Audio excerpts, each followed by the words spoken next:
Today we're going to take a look at the Syn-Tor, Mel Bay, Tor Shell, and G&G guitar picks. Tor Shell and Syn-Tor were both trade names for the guitar picks we're looking at here on the left, divided by this space. I'm using a little different lighting today. Hopefully it will show some of the attributes of the picks better. So all these picks to the left of the metal rod here are from the 1960s. And just let me show you this Target Dinner 1967 catalog. And as you can see, we have this pick right here. Same exact pick as well as the others. Right here, you can see this group and this group here. Various colors. And these colors are all from that 1960s period. I show it also in a 65 Wabash catalog, I believe. And we have two of these propeller picks, as we collectors call them. One seems to be rubberized. The other's a nice, clear plastic, described in the literature as a styrene alloy. But this one on the right clearly is embedded with some rubber, has a different fill texture and flexibility to it. Now, as I've said in previous videos, propeller picks, no matter where, are rare picks. They're just difficult to come by.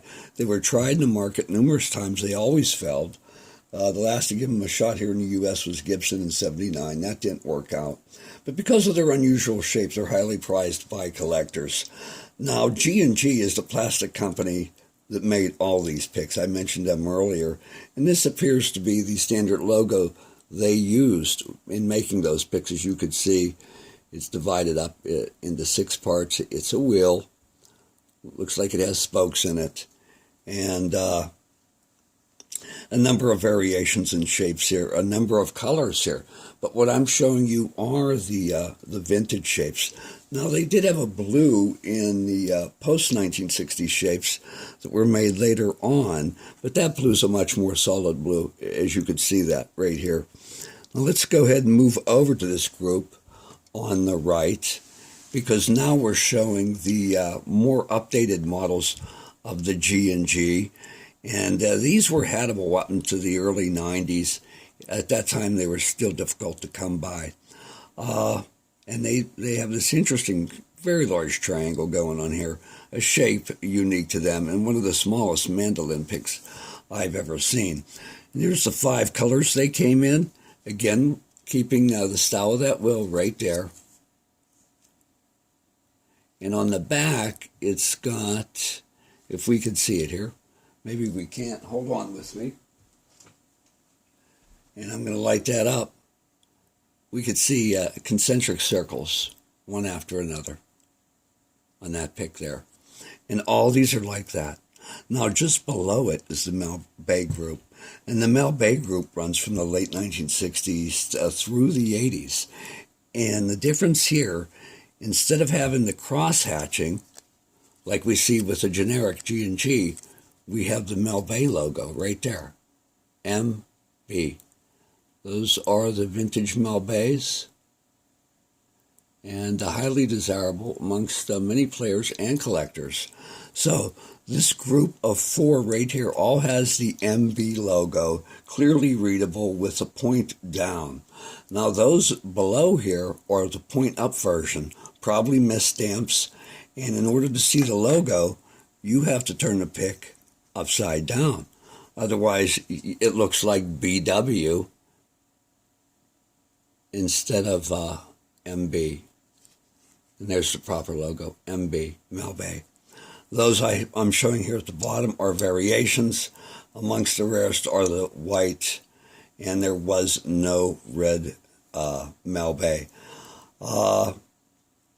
Mel Bay, very difficult to come by, obviously, hasn't been made in a long time, decades.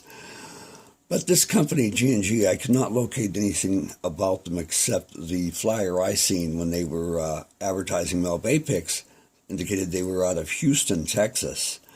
Now, recently I saw a U2 pick of the same construction, exact same concentric circles and appearance, So they are operating somewhere under a different name, making picks, not in the commercial line here, but apparently for U2. So let me show you some of the vintage variations, since I talked about those, and we did move away from them rather quickly.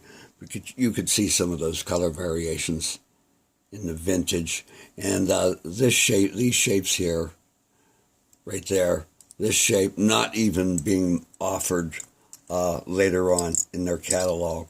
So very interesting group here, very interesting history to see how Mel Bay is related to G&G, and even now a remote connection to YouTube. So Joe from Playmore, thanks for joining me, and I hope you enjoyed the video, and good luck trying to find your G&G Mel Bay picks. Take care for now. Findpick7@yahoo.com.